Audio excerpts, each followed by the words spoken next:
মায়ের রান্নাঘর থেকে স্বাগতম। আজকে রান্না করব ইলিশ মাছ দিয়ে করলা ভাজি।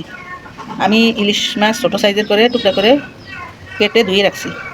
এখানে আমি করলা নিলাম, কাঁচামরিচ, পেঁয়াজ, তেল, হলুদের গুঁড়া, মরিচের গুঁড়া, লবণ, এই দিয়ে আমি রান্না করব।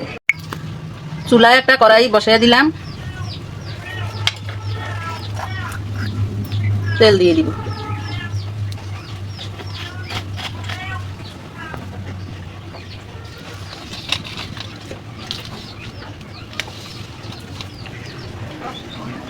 কাঁচামরিচ, পেঁয়াজটা দিয়ে দিব।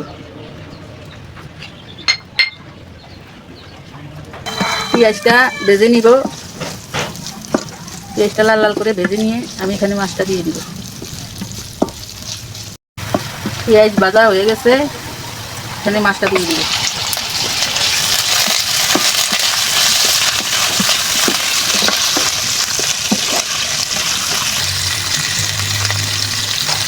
দিয়ে দিব 1 চামচের মতো হলুদের গুঁড়া,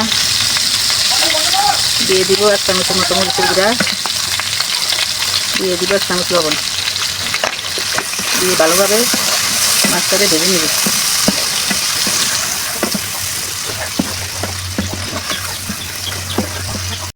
এখানে মাছের 2 টুকরো ডিম ছিল, তাও আমি এর সাথে দিয়ে দিছি। ভালো করে ভেজে নিব। মাছ ভাজা হয়ে গেছে, দিয়ে দিব করলা। আমি আগে থেকে ধুয়ে রাখছি করলাটা, এখানে দিয়ে দিলাম।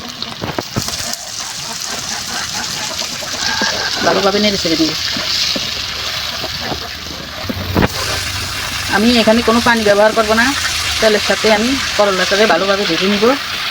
আমি একটু ভালোভাবে মাছের সাথে করলাটাকে মিশিয়ে দিলাম। হালকা আছে, আমি ভেজে নিব।